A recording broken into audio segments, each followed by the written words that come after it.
Olá pessoal, Maurício Godoy, subeditor do portal Canal Energia. Estamos aqui no estúdio do Canal Energia no Enase 2025 e agora vamos conversar com a Érica Breyer, que é a gerente de regulação da Speak Brasil, uma geradora que é de origem chinesa, mas que está aqui no Brasil há muito tempo. Deixa eu puxar o meu microfone para cá e a gente começa a falar. Obrigado, Érica, pela sua presença aqui no nosso estúdio, aqui nessa nossa casa, né?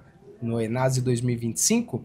Érica, acho que o assunto importante para a Speak agora nesse período do ano foi ainda, né? Não é foi, ele é o leilão de reserva de capacidade na forma de potência, que foi suspenso, era para ter sido realizado lá no ano passado, ficou para esse ano, teve todo um problema jurídico aí que não cabe aqui no momento, e a Speak estava de olho nesse certame, né? Sim.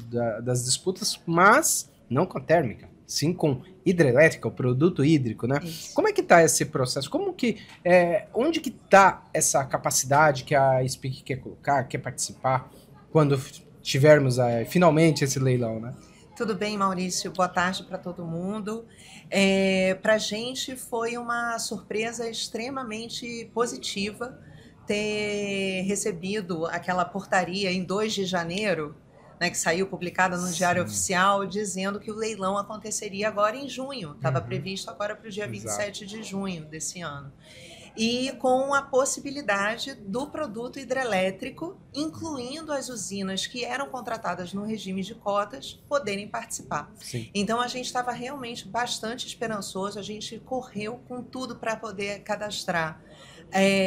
A gente, no caso da usina hidrelétrica de São Simão, a Speak é concessionária responsável pela operação da usina desde 2018, Sim. que é mais ou menos quando a Speak, de fato, começa a operar no Brasil.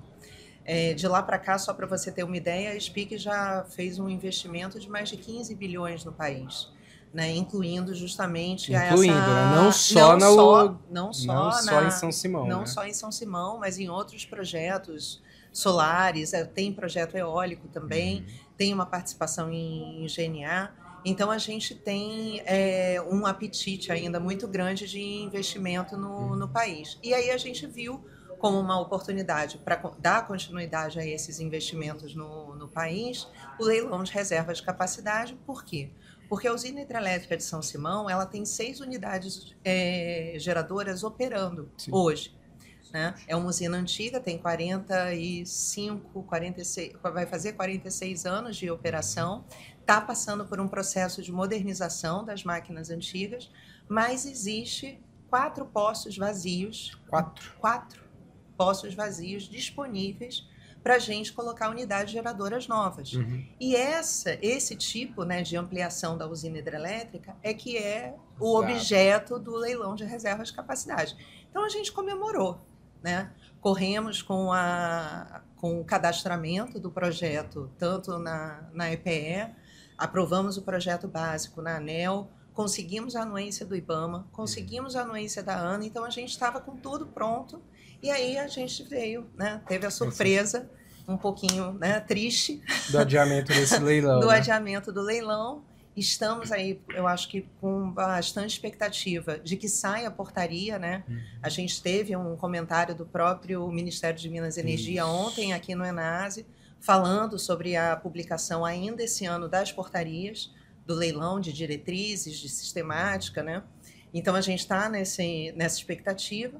Mas a gente, vendo os prazos que são necessários para a realização do leilão, de consulta pública, publicação de edital, o próprio processo de cadastramento e habilitação técnica dentro da EPE, então a gente vê que o prazo está muito curto para esse leilão ainda sair esse ano. Você acredita que ele fica mais para 2026 mesmo? Eu acho que início de 2026. Até porque o ONS ele está falando isso todos os dias, a respeito da necessidade dessa capacidade disponível para o sistema e que já existe um déficit de potência esse ano, né, que o próprio ONS está adotando outras medidas para poder suprir esse déficit, já que o produto 2025, que ia ser contratado também no leilão, não vai ser possível. Não vai ser possível, exato. Exato.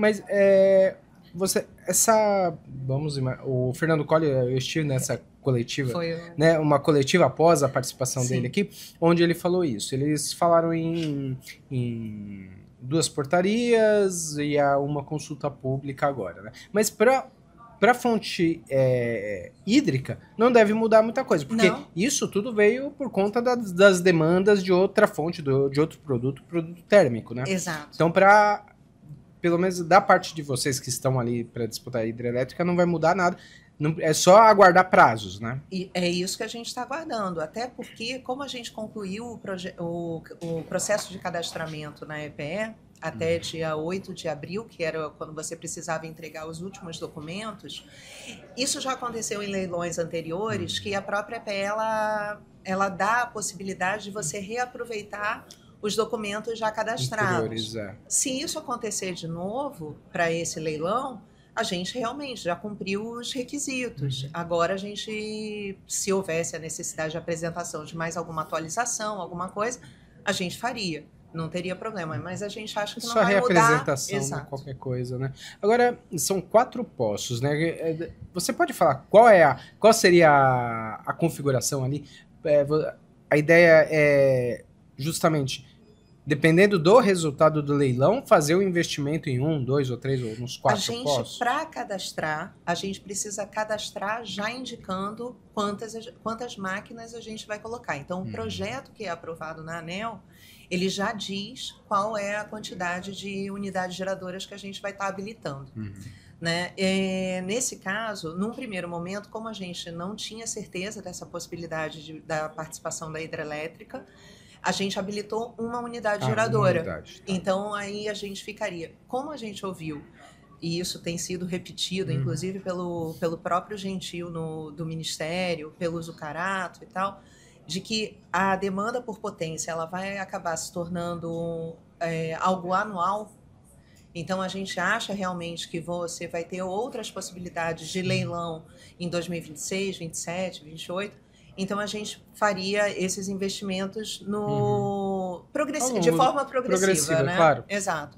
Vamos testar. Sempre ser aquele crescimento constante, crescimento sustentável, para não ser atropelado por conta da regulação e de toda essa disputa que existe no setor, que não é pouca coisa. É uma certa cautela, né, Sim. Maurício? Eu acho que qualquer investimento, no caso de uma coisa nova, que é justamente essa questão do modelo de contratação da hídrica dentro do leilão de capacidade, que é a primeira vez. Exatamente. Então, eu acho que até por uma certa cautela, a gente também tenta colocar esse primeiro, ver como é que funciona, se dá tudo certo e tal, para poder desenvolver o restante. Mas a gente tem essa possibilidade. Legal. E de quanto que é esse projeto dessa uma unidade? Tem esse número? Tem. A gente tem, o projeto tá cadastrado, mas assim, como é uma coisa do próprio leilão, né? Aí a gente fica mais low profile. Espera, na próxima. Na próxima eu Quando te conto. Souber o resultado, a gente... Eu te conto. Entendi. A usina, ela foi projetada para ter 10 unidades, originalmente, né? Sim. Então, essa infraestrutura, ela já está lá, ela já está toda disponível, e eu acho que uma das maiores vantagens de usinas, e não é só o HE São Simão, você tem várias usinas. Né? Se você for pensar, você tem 7 GB disponível em outra, ou seja, totalizando essas usinas que têm essa infraestrutura disponível, você tem a possibilidade de utilizá-la sem nenhum tipo de impacto ambiental adicional. Sim. Porque a infraestrutura civil está pronta. Está tudo pronto. Exatamente. Não tem ganho de... Não precisa ampliar reservatório, porque potência não é capacidade de geração, né? Não, então o reservatório está formado. Isso facilitou todo o processo de licenciamento ambiental, Érica? Acredito que sim. Porque a gente, no caso, precisou... A gente já tem uma licença de operação da própria usina, renovada, toda, tá absolutamente com todas as condicionantes cumpridas, está tudo correto. E aí isso facilitou bastante porque a gente teve basicamente uma anuência do órgão ambiental, que nesse caso é o IBAMA, sobre o projeto de ampliação. Então, como ele percebe, né, essa questão de não ter impacto ambiental de forma significativa e tal, e a infraestrutura já está implantada, então isso facilitou muito a obtenção da anuência. Legal. Já tem uma previsão de investimento, caso seja necessário ali, seja viável essa participação da... Viável não, desculpa. Seja confirmada essa participação no leilão aí? Mas isso também é uma coisa... Porque a parte do investimento, ela influencia diretamente no nosso lance. Então, é uma outra coisa para a gente fazer né? No pós-leilão. A gente vem aqui e comemora a vitória. Como você disse, a SPIC em São Simão está desde 2018, né, quando conseguiu a concessão da usina lá no leilão, mas já vem de muito mais tempo aqui no país, né? Com outros projetos de menor porte, e aí foi indo, né? Projetos realmente projetos de pequeno porte na fonte eólica. Praticamente um ano antes houve essa formalização da SPIC no Brasil, por meio da aquisição de uma outra empresa que já também operava no Brasil também há mais tempo, que era uma empresa australiana, que era a Pacific Hydro. E aí isso aconteceu, veio o leilão da usina de São Simão foi em setembro de 2017, e aí a operação, a passagem de bastão da antiga concessionária para a SPIC aconteceu efetivamente em maio de 18. Maio de 18. Maio de 18. Eu lembro que eu estive nesse leilão. Exatamente. Estive nesse leilão aí de 17. Agora, então a concessão vai até... São 30 anos de concessão. 2048. Né? E a gente, durante esse período, mais ou menos de 30 anos, 10 anos é o cronograma, digamos assim, para o projeto de modernização de todas as máquinas. Sim, que está em andamento. Que são para 6 máquinas que vocês assumiram com a concessão em 2018. Exatamente. Né? E uma coisa que é interessante também é o seguinte, se no futuro o leilão de capacidade prevê a possibilidade de máquinas antigas repotenciadas poderem oferecer esse acréscimo de potência também no leilão, e isso é uma coisa que a gente já vem conversando há bastante tempo com a EPE, com o Ministério e tal, existe essa possibilidade realmente, quem sabe num próximo leilão já venha, né, essa possibilidade de participação dessas unidades geradoras antigas, e as 6 unidades podem ser acrescidas de potência. E uma coisa que a gente fica meio apreensivo é que, como o projeto de modernização já está em andamento, a gente perde a oportunidade de repotenciar essas primeiras máquinas. Até agora foram quantas? 1 ou 2 A unidades? gente já está na segunda. Na segunda, né? A gente já colocou uma para funcionar totalmente modernizada e agora a gente já está na segunda. E qual tem sido o ganho dessas duas assim projetadas? Então, como a gente não tem o incentivo via, digamos assim, via leilão para aquisição dessa receita, né, para ter uma receita adicional por essa potência, a gente só fez a melhoria da máquina, a gente não acrescentou potência. E é por isso que eu estava falando de uma perda de uma janela de oportunidade que seria via leilão. Por exemplo, se não houvesse leilão, iam ficar os 1.710 megawatts. Exatamente. E só modernizado. Só modernizado, com uma ampliação da vida útil. Exatamente. Mais, né? Mas não repotenciado, que é o que a gente gostaria de fazer também. Quer dizer, se ficar, vai ficar para as outras 4, né, quem sabe? Unidades. Exatamente. Né? Ou então vai entrar... não, aí seriam produtos diferentes. Seriam né? Produtos diferentes. As novas e a repotenciação, né? Exatamente. Que é uma coisa que realmente vem se falando, discutindo no planejamento, mas... Só para você ter uma ideia, em 2019, a EPE, ela lança uma nota técnica falando sobre as duas situações, tanto ampliação, que é a unidade geradora nova, quanto repotenciação de usina. Exato. E você tem aí um acréscimo de 7 GB via unidade geradora nova e quase 11 com repotenciação de usinas existentes. Eu lembro dessa nota técnica da EPE, eu lembro. Mas foi ainda na época do Barral como presidente da EPE. Eu acho que foi. A gente falou 2019, bastante sobre esse assunto, porque trazia mais... Porque já se via a necessidade de potência, acrescentar potência. Né? E que a hidrelétrica é uma fornecedora direta desse produto, né? Então a gente está esperançoso também para esse ponto. E qual é a expectativa para o leilão? Vocês têm algum palpite em termos... Porque ninguém sabe. Porque leilão, justamente para incentivar a competitividade, né? Mas a gente tem alguns sinais. O ONS mostrando que a curva a rampa de crescimento de potência aqui que a gente vai precisar, além de ser anual, está crescendo cada vez mais, né? A gente vê, fala assim, 50 gigas, né? Sim. No final dessa década, lá em 2030, saindo de né? 35 GB para 50 GB. O ONS falou sobre isso outro dia. Sim. Né? Que essa é uma perspectiva grande. E isso... Aí, na mesma toada, né, o Ministério falando sobre essa possibilidade de leilões anuais de contratação de até 3 GB anual. Então, eu acho que tem espaço para todos os produtos. Tem espaço para termoelétrica, tem espaço para hidrelétrica.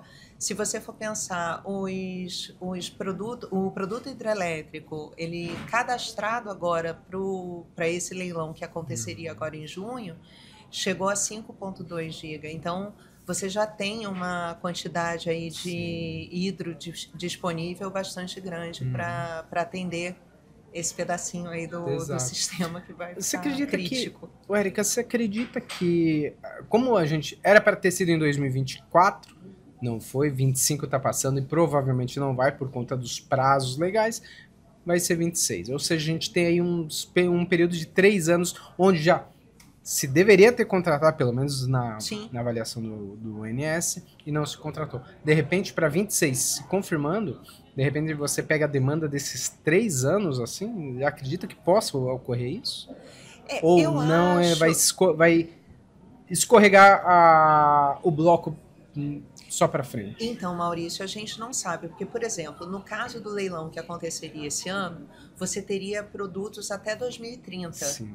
Então, a gente não sabe exatamente quanto vai ser a demanda para cada produto, para cada ano, né? A gente só sabia que, por exemplo, pelo menos a estrutura seria de rodadas sequenciais, em que o produto termoelétrico participaria, sei lá, 2025, 26, 27, 28, mas que o Ministério ele criou um parâmetro demanda, né, que isso estava na portaria, eu acho que de sistemática, justamente para o próprio Ministério conseguir calibrar a quantidade de produto, tanto termoelétrico quanto hidrelétrico, que ele contrataria, porque o produto termoelétrico ele ficava por último, ele ficava só no produto 2030. Sim. Porque a parte, digamos assim... Eram só térmicas novas, era né? Só então, exatamente. E aí não tinha como ser imediato. Contrataria, e aí térmicas que já... Ou até térmicas descontratadas poderiam entregar de imediato para os produtos mais cedo, né? O produto 2026, 2025, inclusive, né? Que tinha previsto. Mas essa mudança veio agora, né? Porque originalmente lá eles não era previsto. Tanto é que adicionaram novos produtos, né? Se eu não me engano, eram 7 produtos originalmente,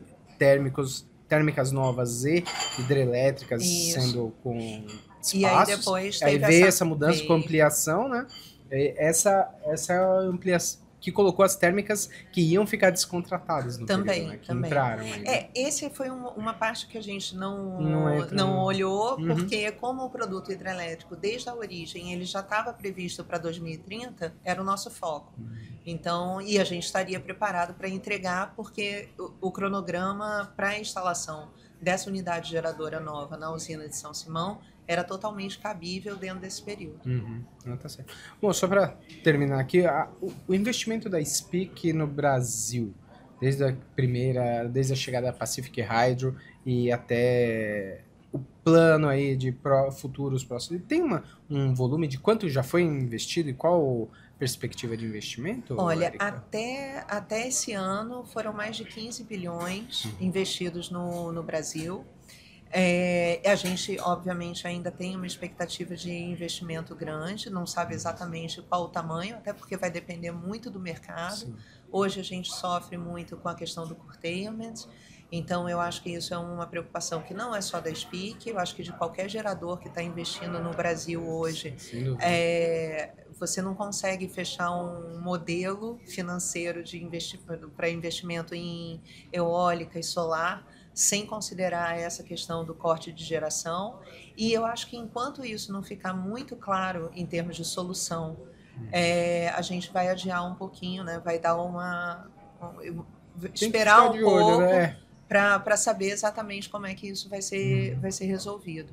Mas a gente está com bastante também esperançoso de que isso seja resolvido, inclusive esse ano, né? A gente falou muito de LR-CAP, mas desse o tradicional. De repente, o de baterias pode ser uma opção também? Também, porque a gente já tem experiência disso na China. Sim. Não faria todo sentido trazer essa experiência de fora para cá. Então, a gente também... Agora, uma coisa que é importante é o seguinte, a gente tinha uma consulta pública na ANEEL sobre soluções de armazenamento, e aí, obviamente, incluindo baterias e usinas reversíveis, Sim. não só baterias, né? E a gente acha que para você ter um leilão, você tem que ter essa regulamentação para dar suporte ao que de fato vai ser leiloado. Então, qual é esse produto, qual é essa solução de armazenamento que vai ser leiloada, se você não tem, por exemplo, a regulamentação desse produto junto à ANEEL? Então, qual é o tipo de outorga que eu vou pedir? Né? Eu não tenho isso ainda de forma clara. Então, se sair essa regulamentação, eu acho que tem todo o espaço para a gente fazer esse tipo de leilão no Brasil. Essa modalidade. Até lá, enquanto não tem essa regulação, talvez fica inseguro, traz insegurança. Um pouco, eu acho que um pouco, e aí a gente fica, né, o investidor ele sempre olha, mas qual é a base, né? Qual é a base regulatória, qual é a base legal para, de fato, a gente ter esse tipo de contratação no país. Mas é isso, eu acho que se tiver um indicativo claro, existe essa possibilidade para a SPIC também. Legal. Obrigado, Érica, Imagina. pelo prazer falar com você aqui no nosso estúdio. Agradeço a vocês aí que nos acompanharam essa entrevista aqui no nosso estúdio Canal Energia. Então, é isso, pessoal. Obrigado pela audiência e até a próxima. Obrigada.